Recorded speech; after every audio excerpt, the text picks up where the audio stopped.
ሰበር ዜና የሞሳድ ዋና ቢሮ በሚሳኤል ተመታ። የአሜሪካ የጦር ጄቶች ተፈተፈቱ። በርካታ ወታደሮች ረገፉ። ትራምፕ ከባድ ድንጋጤ ውስጥ ገቡ። እስራኤል አቃታት። እስራኤል ቆሰለች። የነብሩን ጭራ የለቀቁት ኔታንያሁ በቴሄራን ክሩዝ ሚሳኤል አገራቸው እየተደበደበች ነው። በአሁኑ ሰዓት ቴል አቪቭን ጨምሮ በርካታ የእስራኤል ከተሞች እየነደዱ ነው። ኢራን የሚሳኤል ማዕበል አዘንባለች። በዚህም የሞሳድ ዋና ቢሮ በሚሳኤል ጥቃት እንደተፈጸመበት ተረጋግጧል። ከዚህ ባለፈም በርካታ የአሜሪካ ኤፍ-18 የጦር ጄቶች ከሰዓታት በፊት በኢራን ተመተው ወድቀዋል። በርካታ የአሜሪካ ወታደሮችም እንደ ቅጠል ረግፈዋል። በዚህ ጥቃት ትራምፕ መደናገጣቸው የተሰማ ሲሆን አሜሪካ ታይቶ የማይታወቅ ጥቃት ኢራን ላይ ለመፈጸም አደገኛ የሚሳኤል ቦምቦችን ማሰማራቷ ታውቋል። ኢራን በአንጻሩ የዓለም ኢኮኖሚ እስትንፋስ የሆነውን የሄርሙዝ ሰርጥን ዘግተዋለች። በአሁኑ ሰዓት ሄርሙዝ በፍንዳታ እየተናጠ መሆኑን ዓለም አቀፍ መገናኛ ብዙሃን ዘግበዋል። የመካከለኛው ምስራቅ የእብድ ድግስ መስሏል። ቀጠናው ድብልቅልቅ ወጥቷል። የሮኬት ማዕበል፣ የሚሳኤል ዶፍ እየዘነበ ነው። በርካታ የቀጠናው ሀገራት በሚሳኤል ተደብድበዋል። ጦርነቱ የሚቆም አይመስልም። የቅርብ ሰዎቻቸው ቢቢ ብለው የሚጠሯቸው ቤንጃሚን ኔታንያሁን ጀብደኛው ዶናልድ ትራምፕን ጎትተው ወደ አዲስ ጦርነት ከተዋቸዋል። ባገኙት መድረክ ሁሉ ይህን ያህል ጦርነት አስቀረሁ ብለው የሚደሰኩሩት ትራምፕ ካስቆሟቸው ጦርነቶች ሁሉ የጀመሯቸው ጦርነቶች እንደሚበልጡ በታሪክ መዝገብ እንዲሰፍር ሆኗል። ባለፈው ሐምሌ ወር ለ12 ቀናት ኢራን ላይ ጥቃት ከከፈቱ በኋላ ፈግፍገዋል። በእርግጥም አይኖች ሁሉ መካከለኛው ምስራቅ ላይ አነጣጥረዋል። መገናኛ ብዙሃን የካሜራ ሌንሶቻቸውና አንቴናቸውን እዚያው ቀጠና ላይ ተክለዋል። ከዚህ ጋር ትልቁ ችግር የሚነሳው ዓለም ትኩረቱን ሁሉ ሚድል ኢስት ላይ ቢያደርግም በዚህ መሃል በሌላው የዓለም ክፍል ግን ትልልቅ ፖለቲካዊ ክስተቶች እየተከሰቱ ነው። በዛሬው ዕለት በርካታ የአሜሪካ ጄቶች በኢራን ሚሳኤል ተመተዋል። በመካከለኛው ምስራቅ በተቀሰቀሰ ከፍተኛ ውጥረት ሳቢያ ኤፍ-15ኢ ስትራይክ ኢግል የተሰኘ የአሜሪካ የጦር አውሮፕላን በዛሬው ዕለት በኩዌት ግዛት ላይ መውደቁ ታውቋል። በማህበራዊ ሚዲያ የተሰራጨው ተንቀሳቃሽ ምስሎች አውሮፕላኑ በእሳት ተያይዞ ሲከሰከስ የሚያሳይ ሲሆን አብራሪው ግን ራሱን በፓራሹት አስወንጭፎ በህይወት ተርፏል። የአካባቢው ነዋሪዎች ለአብራሪው የመጀመሪያ እርዳታ ሲያደርጉለትም ታይተዋል። የኢራን የመንግስት መገናኛ ብዙሃን አውሮፕላኑ የሀገሪቱ ኃይሎች መጥተው መጣላቸው ቢገልጹም የአሜሪካና የኩዌት ባለስልጣናት እስካሁን ይፋዊ ማረጋገጫ አልሰጡም። አደጋው በቴክኒካዊ ብልሽት ወይም በጠላት ጥቃት ስለመከሰቱ ምርመራ እየተካሄደ ነው። በተያያዘ ዜና በኩዌት አውሮፕላን ማረፊያ ላይ የድሮን ጥቃት መፈጸሙና ሄዝቦላ ወደ ጦርነቱ መቀላቀሉ ተነግሯል። ኢራን በዚህ ሳታበቃ የእንግሊዝን የጦር ቤዞች ወደ መደብደብ ገብታለች። ትናንት ምሽት ሳይፕረስ ውስጥ በሚገኘው የዩናይትድ ኪንግደም የጦር ሰፈር ላይ የድሮን ጥቃት መፈጸሟን የብሪታንያ መከላከያ ሚኒስቴር ገልጿል። በኢራን ድሮን ጥቃት የደረሰበት RAF የተባለ የጦር ሰፈር በሳይፕረስ የሚገኝ የብሪታንያ ሉዓላዊ ግዛት ነው። የሳይፕረስ ፕሬዝዳንት ኒኮስ ክርስቶዶልደስ በደቡባዊቱ የአገሪቱ ክፍል በሚገኘው የዩናይትድ ኪንግደም የጦር ሰፈር ላይ የደረሰውን የድሮን ጥቃት በተመለከተ ተጨማሪ መረጃዎችን ሰጥተዋል። እኩለ ሌሊት እንዳለፈ ሻሂድ ሰዋል ባበራሪ አክሮተሪ ውስጥ ከሚገኙ የዩናይትድ ኪንግደም ወታደራዊ ተቋማት ላይ መውደቁን ተናግረዋል። ፕሬዝዳንቱ የጠቀሱት ሻሂድ የኢራን ድሮኖች ናቸው። በዚህ ጥቃት መጠነኛ ቁሳዊ ጉዳት እንደደረሰ ፕሬዝዳንቱ በኤክስ ገጻቸው አስታውቀዋል። ከአውሮፓውያንና ሌሎች መሪዎች ጋር በቋሚነት ግንኙነት እያደረጉም እንደሆነ ገልጸዋል። አክለውም ግን ሳይፕረስ ምንም አይነት ወታደራዊ ዘመቻ ውስጥ የመሳተፍ እቅድ እንደሌላት ተናግረዋል። የብሪታንያ መከላከያ ሚኒስቴር በበኩሉ የሰራተኞቻችንና የቤተሰቦቻቸው ደህንነት ፍጹም ቅድሚያ የሚሰጠው ጉዳይ ነው ብለዋል። ለጥንቃቄ እርምጃ ሲባልም በጦር ሰፈሩ የሚገኙ የቤተሰቡ አባላት ከሳይፕረስ ደሴት አቅራቢያ ወደሚገኝ ስፍራ መዘዋወራቸውን አስታውቀዋል። በአያቶላ ግድያ የበቀል በትሯን እየሰነዘረች የምትገኘው ኢራን የሚሳኤልና የድሮን ጥቃቶችን ከመፈጸም ጎን ለጎን የዓለም ኢኮኖሚ የሚያሽመደምዱ እርምጃዎችን እየወሰደች ነው። የዓለም ኢኮኖሚ እስትንፋሱና ልቡ ሄርሙዝ ነው። የሄርሙዝ ሰርጥ ተቆለፈ ማለት የዓለም ኢኮኖሚ ተዛባ እንደማለት ነው። መረጃዎች እንደሚያመላክቱት የሄርሙዝ ሰርጥ በፍንዳታ እየተናጠ ነው። ጆሮን ጭው የሚያደርግ የፍንዳታ ድምፅ ከሚሳኤል ጭስ ጋር ተዳምሮ ሲታይ የሄርሙዝን ዙሪያ ገባ የእብድ ድግስ አስመስሎታል። በሰርጡ የተከሰተው ፍንዳታን ተከትሎ እና አሜሪካ ተጨንቀዋል። የዓለማችንን የኢኮኖሚ እንቅስቃሴ የሚወስነውን ስፍራ ከስጋት የጸዳ ለማድረግ እየተንቀሳቀሱ ነው። ነገር ግን የኢራን የበቀል በትር የከፋ ሆነና ያን ማድረግ እየቻሉ አይደለም። ይህን ተከትሎም ሚሳኤሎቻቸውን በንጹሃን ኢራውያንና አመራሮች ላይ አድርገዋል። መንጋውን ለመበተን እረኛውን መታ የሚለውን ስልት እየተከተሉ ያሉት ኔታንያሁና ትራምፕ እረኞቹን እየመረጡ ቢመቱም መንጋውን ግን ልቡ አሁንም ከኢራን አብዮታዊ ዘብ ጋር መሆኑ እቅዳቸውን አበላሽቶታል። መሪዋንና ከ40 በላይ አመራሮቿን ያጣችው ኢራን አራስ ነብር ሆና ትኩረቷ ሁሉ ሄርሙዝ ላይ ሆነዋል። በሄርሙዝ የባህር ሰርጥ ዙሪያ ያሉ ስጋቶች ከመቼውም ጊዜ በላይ ከፍተኛ ሆነዋል። ምክንያቱም የሄርሙዝ ሰርጥ በዓለም ላይ አስፈላጊ የኃይል ማስተላለፊያ በመሆኑ ነው።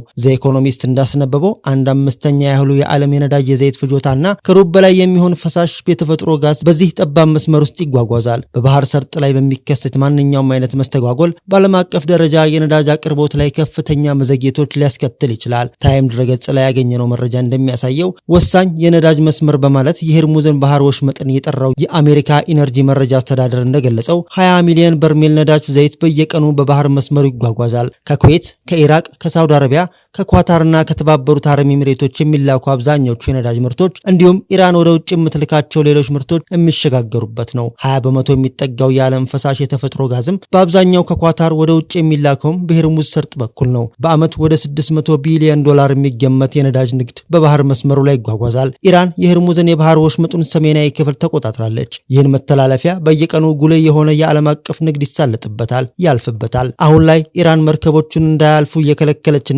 በአካባቢው ያሉ የመርከብ ኮንቴይነሮችና የዘይት ወይም የጋዝ ታንከሮች በመያዝና በማጥቃት ንግዱን እያስተጓጎለች ነው። ይህም በዓለም የነዳጅ አቅርቦት ላይ ትልቅ ቀውስ እየፈጠረ ይገኛል። እንደሚታወሰው እንደ አውሮፓውያን አቆጣጠር በ2019 ሁለት መርከቦች አንዱ የማርሻል ደሴቶች ባንዲራ ሲውለበለብበት የነበረና ሌላኛው ከፓናማ ሲጓዙ ተመተዋል። በወቅቱ አሜሪካ ለጥቃቱ ኢራንን ተጠያቂ ስታደርግ ቴሄራን ግን አስተባብላለች። ከዚህ ጥቃት ከአንድ ወር በፊት ሌሎች 4 ታንከሮች ሁለቱ ከሳውዲ አረቢያ ሌሎቹ ከተባበሩት አረብ ኤሚሬቶችና ከኖርዌይ የሆኑ በውሃ ውስጥ በተቀበሩ ፈንጂዎች ጥቃት ደርሶባቸዋል። ይህን ጥቃትም አሜሪካ ከኢራን አያልፍም በሚል ወንጅላት ነበር። በዋሽንግተን የኢነርጂና የባህር አደጋዎች ኤክስፐርት ንኦም ሬይዳን እንዳሉት እንደ ኢራቅ ያሉ አንዳንድ ሀገራት ነዳጅን የመሳሰሉ የኃይል ምርቶችን ወደ ውጭ ለመላክ በዋናነት በሆርሙዝ ባህር ሰርጥ ላይ እንደሚተማመኑና ሌሎች ላኪዎች ግን አስተማማኝ አማራጭ እንዳሏቸው ገልጸዋል። ይሁን እንጂ የባህር ላይ ኤክስፐርቱ የመተላለፊያ መንገዱ ሙሉ በሙሉ መዝጋት በራሱ ኢራን ላይ ጉዳት ስለሚያደርስ መዝጋቱ ብዙም አይቆይም ብለው ያምናሉ። የሆርሙዝ ባህር ሰርጥ እንደ ቻይና ላሉ የኢራን አጋሮች በጣም አስፈላጊ ነው። ምክንያቱም አብዛኛው የኢራን ዘይት ወደ ቻይና የሚላከው በዚሁ መስመር ነውና የባህር መስመሩን መዝጋት በኢራንና በባህረ ሰላጤው ትብብር ምክር ቤት መካከል ያለውን ግንኙነት ያበላሻል። ኢራን ኮሽ ባለ ቁጥር የባህር ወሽመጡን እዘጋለሁ ማለቱ አዲስ አይደለም። ከዚህ ቀደም እንደ አውሮፓውያን አቆጣጠር በ2011 ባህሩን እንደምትዘጋ ስትዝት ነበር። በወቅቱ የኢራን ምክትል ፕሬዝዳንት መሐመድ ሬዛ ራሂሚ በምዕራቡ ዓለም በኢራን ላይ የሚጣሉ ማዕቀቦች በመጨመራቸው ምክንያት ነዳጅ ዘይት በሆርሙዝ ውስጥ እንደማያልፍ ሲገልጹ ነበር። ማዕቀቡ የተካሄደው የኢራን የኒኩሌር አቅምን በተመለከተ ስጋት ስለጫረ ነበር። የነዳጅ ዘይት ላኪዎችና አስመጪዎች ሰርጡ በመዘጋቱ ከፍተኛ ተጽዕኖ ይደርስባቸዋል። እናም የሚፈጠረው የኢኮኖሚ መናጥና ተጽዕኖ በጣም ሩቅና ሰፊ እንደሚሆን ጥርጥር የለውም። እንደ ዶይች ባንክ ወይም የጀርመን ኢንቨስትመንት ባንክ መረጃ ኢራን የሆርሙዝ የባህር መተላለፊያን ከዘጋች ወይም የመርከብ መስመሮች ላይ መስተጓጎል ብትፈጥር የአንድ በርሜል ዘይት ዋጋ ወደ $120 ጭማሪ ሊያሳይ ይችላል። የአንድ በርሜል ዋጋ በአሁኑ ጊዜ $85 አካባቢ እንደሆነም ልብ ይለዋል። የጂ ካፕታይን የባህር ላይ የዜና ጣቢያዎች መስራች ጆን ኮንራድ በአዳዲስ ታንከር ግንባታ ላይ ያሉ እንቅፋቶችና ማንኛውም የምርት ሰንሰለቶችን መስተጓጎል ትልቅ ኢኮኖሚያዊና ማህበራዊ ተጽዕኖ ሊያሳድር እንደሚችል ይናገራሉ። ኢራን በሆርሙዝ የባህር ዳርቻ በኩል የሚደረገውን የንግድ እንቅስቃሴ ከከለከለች የነዳጅና የተፈጥሮ ጋዝ ዋጋ ከፍተኛ መጠን ይጨምራል። ይህም የተፈጥሮ የእህል ማዳበሪያ በሚፈለገው ፍጥነት ማምረት እንዳይቻል ያደርጋል። በሆርሙዝ ሰርጥ መዘጋት ምክንያት በጋዝ በዘይትና በአውሮፕላን ነዳጅ ዋጋ ላይ በሚኖረው ማንኛውም አይነት መስተጓጎል አሜሪካና አውሮፓ በተለይም ሰሜን ምዕራብ አውሮፓ ተጠቃሚዎች ተጽዕኖ ያርፍባቸዋል። ወሳኝ በሆነው የነዳጅ ማስተላለፊያ የሚከሰት አቅርቦት ችግር ከመካከለኛው ምስራቅ ሀገራት ነዳጅ የሚገዙ የአፍሪካ ሀገራትንም ሊጎዳ ይችላል። የሰሞኑ የሆርሙዝ ጉዳይ እንደ አውሮፓውያን አቆጣጠር በ1980ዎቹ ተካሂዶ ስለነበረው የታንከር ጦርነት ይወስደናል። በታንከር ጦርነት የነዳጅ ታንከር የጫኑ መርከቦች የኢራን ጦር ኢላማዎች ነበሩ። አሜሪካም በዓለም አቀፉ የባህር ሕግ መሰረት ከኢራን የሚሰነዘሩ ታንከሮችን ስትከላከል ነበር። በተለይም የአሜሪካን ባንዲራ የሚያውለበልቡ መርከቦችን ለመጠበቅ ጣልቃም ገብታ ነበር። ስትራውስ ሴንተር ኦርግ ላይ ያገኘነው መረጃ በበኩሉ እንደሚያትተው እንደ አውሮፓውያን አቆጣጠር ከ1980 እስከ 1988 በኢራንና በኢራቅ መካከል በተደረገው የታንከር ጦርነት ኢራቅ የኢራንን የመውጋት አቅም ለማዳከም በመርከቦች ላይ ጥቃት በመሰንዘር ጦርነቱን ጀመረች።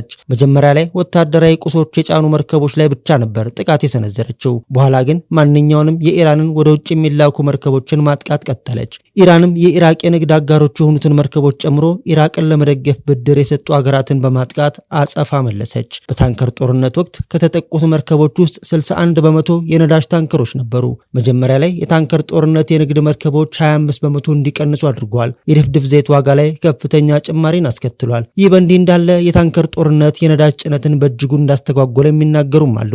ጦርነቱ በፋርስ ባህረ ሰላጤ የሚያልፉት መርከቦች ከ2 በመቶ በላይ ማደናቀፍ አልቻለም። በታንከር ጦርነት ወቅት ኢራን የሆርሙዝን ባህር ለመዝጋት በተደጋጋሚ ብትትም ዛቻዋም ተግባራዊ አላደረገችውም። ምክንያቱም ራሷን በባህሩ ተጠቃሚ በመሆኗ አልዘጋችውም። ታዲያ መተላለፊያውን ሙሉ በሙሉ ባትዘጋውም መርከቦች ላይ ግን ግን ልክ እንደ ታንከር ጦርነት ጥቃት ልትሰነዝር ትችላለች የሚል ስጋት ነበር። የባህረ ሰላጤው ከዚያም አለፍ ሲል የዓለም የንግድ እስትንፋስ እንደሆነ የሚነገርለት የሆርሙዝ ሰርጥ አብዛኛውን ታሪክ ከግጭት ጋር የተቆራኘ ነው። የአካባቢው ሀገራት ኩርፊያው ሲገቡም ሰርጡን በመዝጋት ወይም በሰርጡ ላይ ጥቃት እናደርሳለን በሚል ነው የበላይነታቸውን ለማሳየት የሚጥሩት። በሰሞኑ ጦርነትም በአያቶላህ መገደል ልቧ ያረረው ኢራን ሆርሙዝን በመናጥ ዓለምን እያመሰች ነው።